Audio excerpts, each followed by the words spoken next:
सुनो प्रिया, mummy papa आ रहे हैं कल। 10 दिन यही रुकेंगे, एडजस्ट कर लेना, राजेश ने प्रिया को बेड पर लेटते हुए कहा। कोई बात नहीं राजेश, आने दीजिए, आपको शिकायत का कोई मौका नहीं मिलेगा, प्रिया ने जवाब दिया। सुबह जब राजेश की आंख खुली, प्रिया बिस्तर छोड़ चुकी थी। चाय ले लो, प्रिया ने राजेश की तरफ चाय का कप बढ़ाते हुए कहा। अरे प्रिया, तुम आज इतनी जल्दी नहा ली?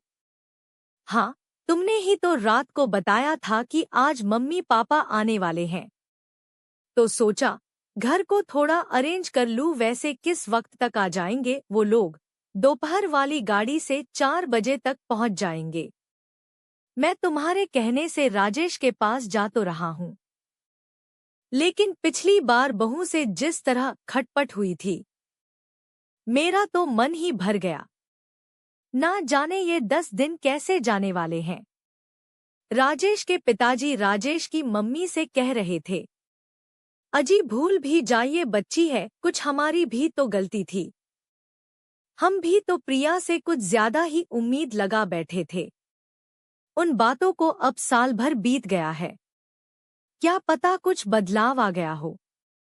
इंसान हर पल कुछ नया सीखता है, क्या पता कौन सी ठोकर किसको क्या सिखा दे। राजेश की मां ने पिताजी को हौसला देते हुए कहा। दरअसल 2 भाइयों में राजेश बड़ा था और श्रवण छोटा।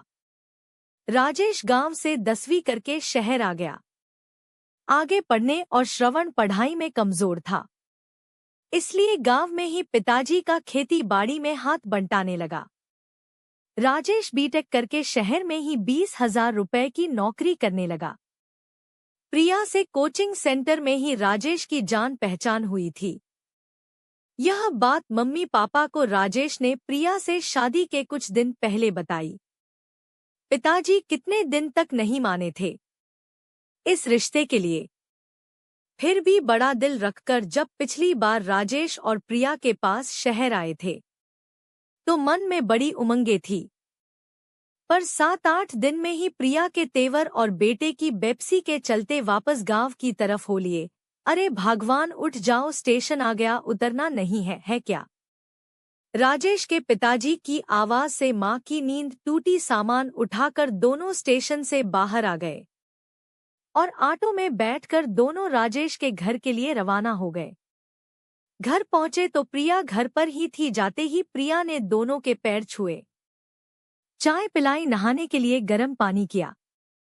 पिताजी नहाने चले गए और प्रिया रसोई में खाना बनाने लगी।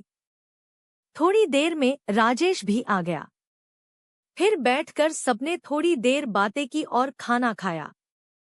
अगले दिन सुबह 5 बजे पिताजी उठे तो प्रिया पहले ही उठ चुकी थी। पिताजी को उठते ही गर्म पानी पीने की आदत थी। प्रिया ने पहले से ही पिताजी के लिए पानी गर्म कर रखा था।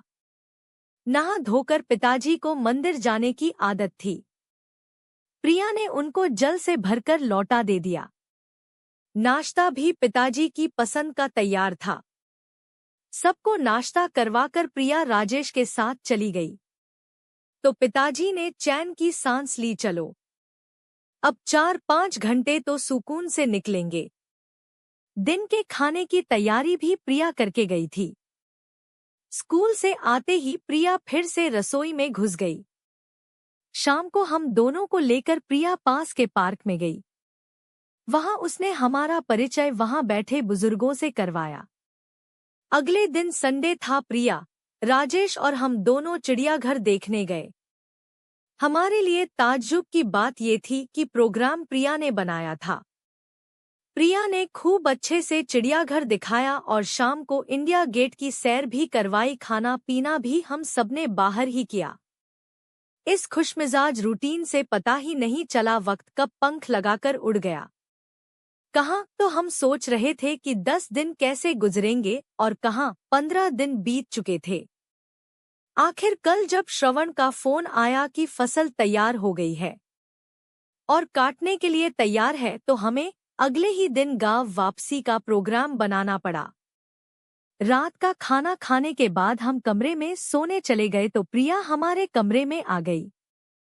उसकी आंखों से आंसू बह रहे थे। मैंने पूछा, क्या बात है बहू, रो क्यों रही हो? तो प्रिया ने पूछा, पिताजी, माँ जी, पहले आप लोग एक बात बताइए, पिछले 15 दिनों में कभी आपको यह महसूस हुआ कि आप अपनी बहू के पास है या बेटी के पास? नहीं बेटा, सच कहूँ तो तुमने हमारा मन जीत लिया। हमें किसी भी पल यह नहीं लगा कि हम अपनी बहू के पास रह रहे हैं। तुमने हमारा बहुत ख्याल रखा। लेकिन एक बात बताओ बेटा, तुम्हारे अंदर इतना बदलाव आया कैसे? पिताजी, पिछले साल मेरे भाई की शादी हुई थी। मेरे मायके की माली हालात बहुत ज्यादा बढ़िया नहीं है। इन छुट्टियों में जब मैं वहां रहने गई तो मैंने अपने माता पिता को एक एक चीज के लिए तरसते देखा, बात बात पर भाभी के हाथों तिरस्कृत होते देखा। मेरा भाई चाहकर भी कुछ नहीं कर सकता था। मैं वहां उनके साथ हो रहे बर्ताव से बहुत दुखी थी। उस वक्त मुझे अपनी करनी याद आ रही थी कि किस तरह का सलूक मैंने आप दोनों के साथ किया था। किसी ने यह बात सच ही कही है कि जैसा बोओगे वैसा काटोगे। मैं अपने माँ बाप का भविष्य तो नहीं बदल सकती, लेकिन खुद को बदलकर मैं ये उम्मीद तो अपने आप में जगा ही सकती हूँ कि कभी मेरी भाभी में भी बदलाव आएगा और मेरे माँ बाप भी सुखी होंगे। प्रिया की बात सुनकर मेरी आंखें भर आई। मैंने बहू को खींचकर गले से लगा लिया। हाँ बेटा, अवश्य एक दिन अवश्य ऐसा होगा। प्रिया अब भी रोए जा रही थी।